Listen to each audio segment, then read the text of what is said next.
believers, greetings in Jesus' name. Today, our topic will be suicide or suicidal attempt.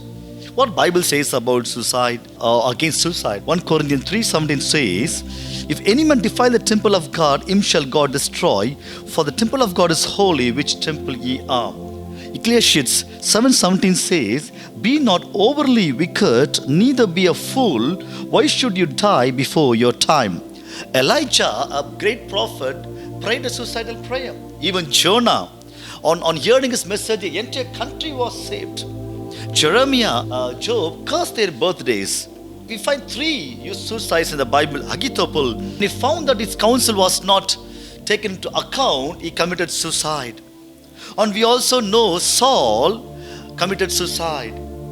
And Judas hanged himself and committed suicide. Sometimes we find family suicide like that. When a lover girl dies, the lover boy also dies. And here, Saul will ask the arm bearer, "Come on, you kill me," but arm bearer of Saul will not kill him. And Saul will keep his sword and fall over it. On seeing him, the arm bearer also will die in the same issue. We find 2 suicides, my dear people of God. Judas committed suicide because he was so convicted and he was so broken inside that he denied innocent blood of our Lord and Savior Jesus Christ.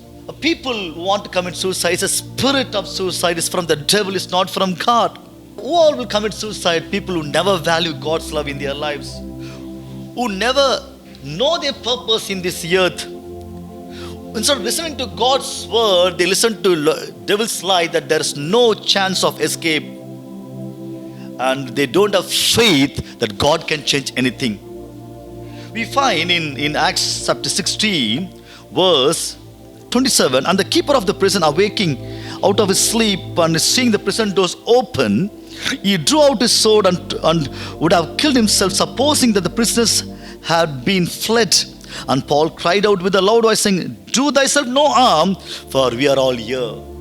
And here you find a suicide attempt because someone escaped from the prison. And Paul says, "Do yourself no harm, because Jesus loves you." When Jesus was hanging on the cross, he cried this one word, verse 27 of 46. About the 9th hour, Jesus cried with a loud voice, "Eli, Eli, lama sabachthani, my God and my God, why hast thou forsaken me?" He was forsaken on the cross so that in not even a second or a millisecond, you should be forsaken by God. You should never and ever be forsaken by God. God is always on your side. Don't give up. Don't believe a lie.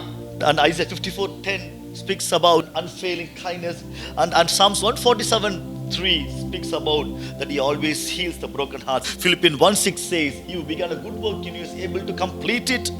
And 1 5:24 says, "He who is faithful who called you."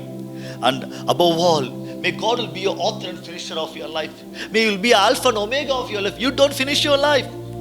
And John 10:10 says, "The thief does not come except to steal and to kill and to destroy." So not only he wants to steal your life, but he wants to destroy it by making you to commit suicide. But Jesus said, "I've come to give life and to life eternal." There was a man called Lightning Man. He withstood lightning for 7 times and broke the world record. But later he committed suicide.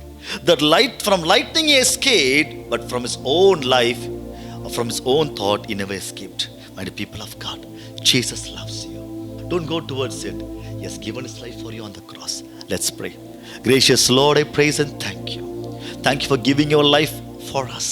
Help us not to take our life before our time, that you will be the author and finisher of our life, Lord. In the name of Jesus, I command the suicide spirit to get out.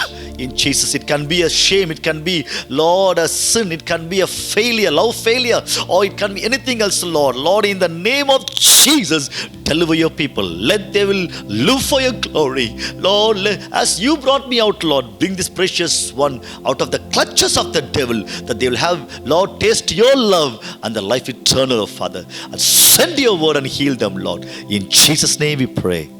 Amen.